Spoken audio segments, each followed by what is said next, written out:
y aun llegando a esa velocidad podríamos frenar el avión con la velocidad que lleva y la pista que nos queda, ¿vale? Eso es lo que dice el V1.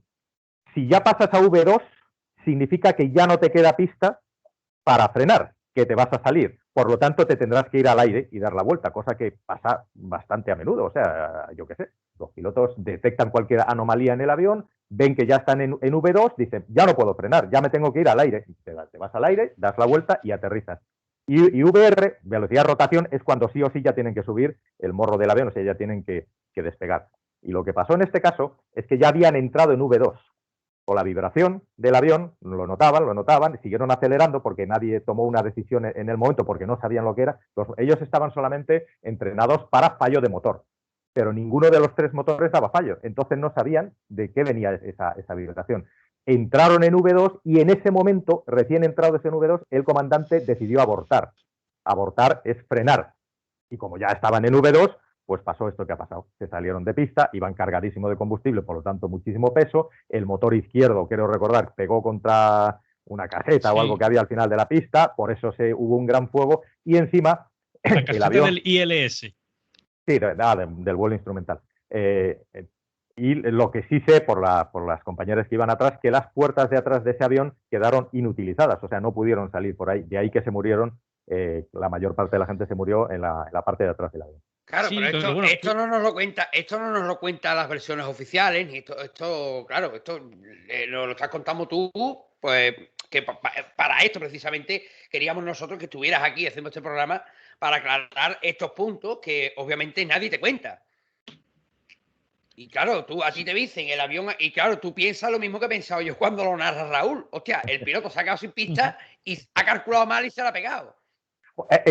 De hecho, eso pasó. Lo que pasa es que si pasó eso, no fue por fallo del avión o que la pista fuera muy corta, sino fue por una decisión de último momento. Pero ojo, esa decisión tampoco estaba mal tomada, porque se enfrentaron a algo para lo que no estaban preparados. Entonces, si tú te enfrentas a algo para lo que no tienes entrenamiento, depende de la decisión del comandante. Oye, es un avión gigantesco que está vibrando cada vez más, hostia, pues coño, no sé ni siquiera si va a despegar, pues voy a intentar frenar y a ver lo que pasa. Salvaron, aún así, perdón Iván, se salvaron mucha gente, ¿no? O sea, murieron 50, pero todos los demás, no me acuerdo ahora mismo cuántos iban en el vuelo, pero hombre, imagino que un Málaga-Nueva York con un DC-10 irían, es que no me acuerdo ahora mismo cuántos pasajeros iban. Pero bueno, que murieron 50, que bueno, son muchos, pero podían haber sido más. Claro, pero imagínate, 180 pasajeros. Vale, 180. O sea que bueno, se salvaron 130. Yo sé que los pilotos, por ejemplo, sí se salvaron. No sé, claro, pero tú imagínate que el piloto hubiera decidido seguir adelante y hubiera ocurrido un accidente aún mayor en el que hubieran muerto todos.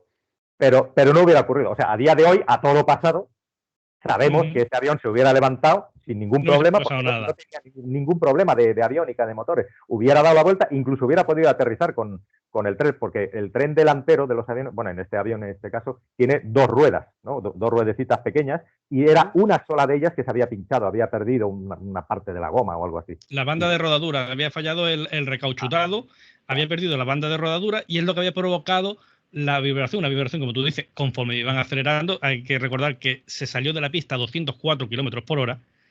La vibración, conforme iba el avión acelerando, iba aumentando. Como bien dice Iván, no estaban entrenados, nadie les había dicho qué hacer si había una vibración, si había un fallo que no venía del motor. Como decía un amigo mío, ante la duda la más tetuda, ¿qué hicieron? Claro. Frenar y a ver qué pasaba, porque no se arriesgaban a levantar el vuelo. Efectivamente, si hubiese levantado el vuelo no hubiese ocurrido nada. Hubiese aterrizado, se hubiese arreglado la rueda y ya está. En defensa del comandante, aunque la decisión se sabe que no fue la correcta, pero a todo pasado, hay que decir que el comandante, pocas fechas antes, o sea, no sé si fue en ese mismo año o el año anterior, un avión exactamente igual que este, un DC-10, había perdido un motor en vuelo, en un despegue o algo así, se había desprendido un motor completamente. Entonces, claro, el comandante llevaba ese recuerdo y lo que pensó es, a ver si es que me ha pasado a mí lo mismo, que he perdido un motor. Entonces sí que hubiera sido mucho más grave. Aunque no había pasado, no le estaba dando ningún... Pero claro, en ese momento son segundos solamente. Te pones a pensar y, hostia, claro, me puede estar pasando eso. Digo, freno y a ver lo que pasa. Claro, también tenemos que ponernos entonces en la tesitura de una persona que está ante la responsabilidad de un avión, una cosa para la que no está preparada, que le suena extraño y encima tiene el recuerdo de unos meses antes de un avión, de un motor desprendido en pleno vuelo, en pleno despegue. Claro. Claro, pues como lo Claro. que dice Raúl, ante la duda. Sí, o Claro, sea, él pero es que sabía. además. Sí, perdona, sí.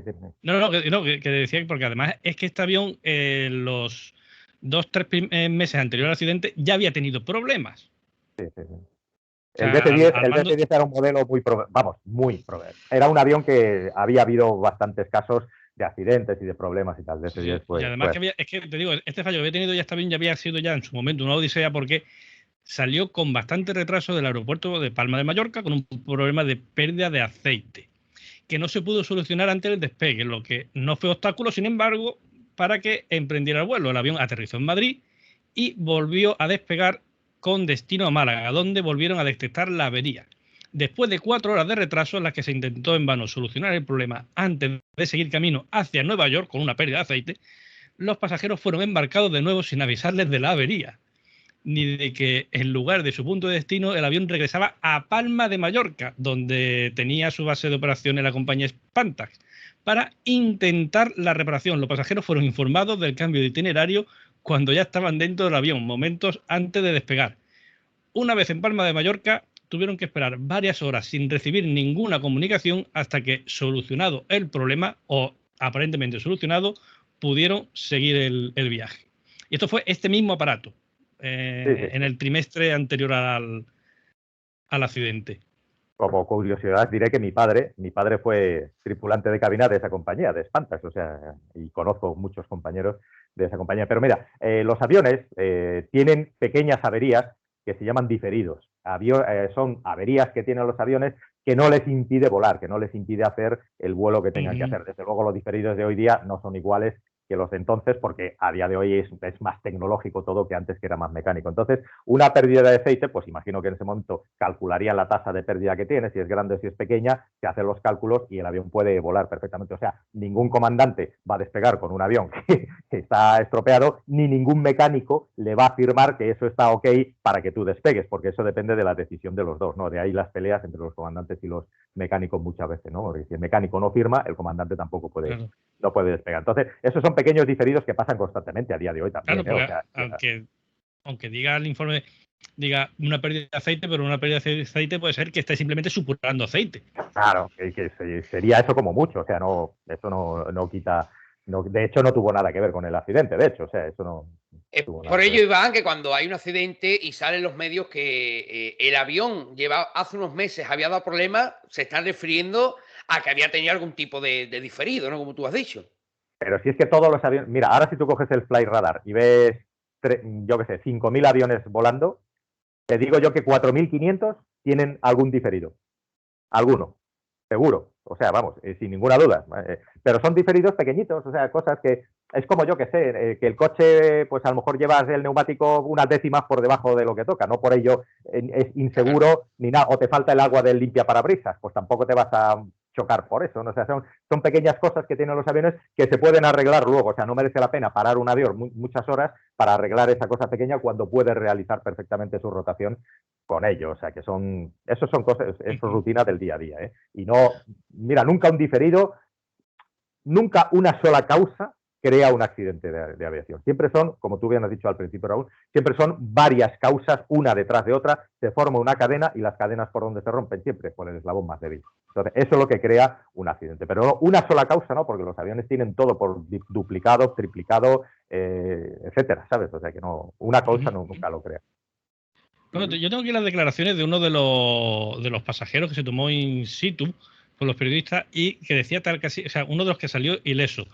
Pensábamos que había un fallo, pero que saldríamos y no pasaría nada. Sin embargo, a los pocos segundos vimos que empezaba a haber humo y fue entonces cuando empezaron los gritos, las carreras y el caos. Las puertas no se habían abierto, los asientos estaban todos doblados y había gente por el suelo. Mientras que del techo caían paneles. Unos lloraban, otros gritaban, otros rezaban.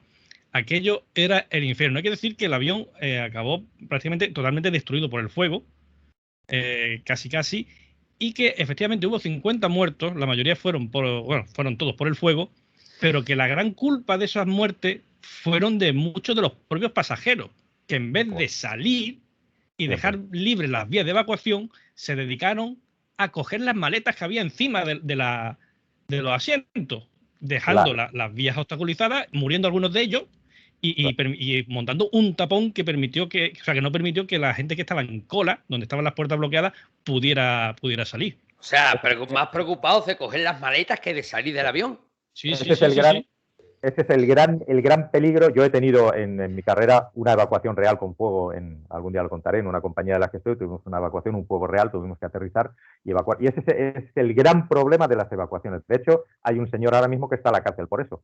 No sé si fue el año pasado o el anterior, un avión ruso que aterrizó en un aeropuerto de Rusia, no me acuerdo en cuál, en llamas, ¿no? Porque pegó un panzazo contra el suelo, empezó a arder y tal. Eso está hasta grabado, o sea, es que es del año pasado. Bueno, pues pasó exactamente lo mismo. Este señor no tenía conciencia situacional porque en la zona donde él estaba no había fuego, el fuego estaba atrás. Entonces el señor se levantó tranquilamente, empezó a sacar sus bultos del rack, no sé cuánto, bajó, evacuó y generó un gran tapón con consecuencia de muerte, incluso uno de los auxiliares de vuelo que iba atrás con 24 años. Y es exactamente lo que pasó en este vuelo de Spantax. La gente, este es un avión muy grande, entonces si tú estás el fuego estaba atrás, ¿no? Tú estás muy delante, estás en la zona delantera del avión, ni ves el fuego, ni lo hueles, ni lo sientes, ni nada. Entonces, tu conciencia, tu concepto de peligro no es el mismo que la gente que se está achicharrando. Entonces, claro, esa gente, pues oye, yo veo el avión, bueno, yo cojo mi maleta, mi tal, ya sabes, ¿no? Siempre pensando el asco a tu sardina, ¿no? Y evacúo y esto, y es lo que genera esos tapones que luego se muere gente por culpa de esto. Pero que sepa todo el mundo que a día de hoy, cuando eso es demostrable, vas a la cárcel. O sea, así de claro, has atentado contra la seguridad en vuelo y punto pelota. Es la eterna batalla de las evacuaciones, que la gente solo piensa en ellos mismos y por mucho que se dice hay que salir sin equipaje de mano, bla, bla, bla, la gente no hace caso a eso. Que vamos, estás arriesgando tu propia vida, o sea, porque tú no sabes lo que puede ocurrir en cualquier momento dentro de ese avión. O sea, salte, deja la maleta y ya, si es recuperable, ya la recuperarás después. Claro. Que nadie te la va a quitar. Ni por eso. Normalmente, Iván, dime. No, puedes buscar vídeos de evacuaciones, que ya los hay en YouTube, todos los que quieras, y en todos aparece la gente con sus equipajes, en todos. Es que no hay ninguno que salga la gente, podrá haber alguno que haga caso, pero la mayoría con sus maletas, con sus historias. Es que es así, es naturaleza humana, o sea, no se puede hacer nada contra eso. Sí, el ser humano tiende a ser egoísta por naturaleza, o sea, pensamos, vamos a meternos todos, ¿no? Pensamos en nuestro propio bienestar y no en el del hermano, el del vecino de al lado, que quizá, pues con un pequeño gesto tuyo le salves la vida, pero no somos capaces de ver más allá de nuestra nariz, ¿no? Como decía aquel.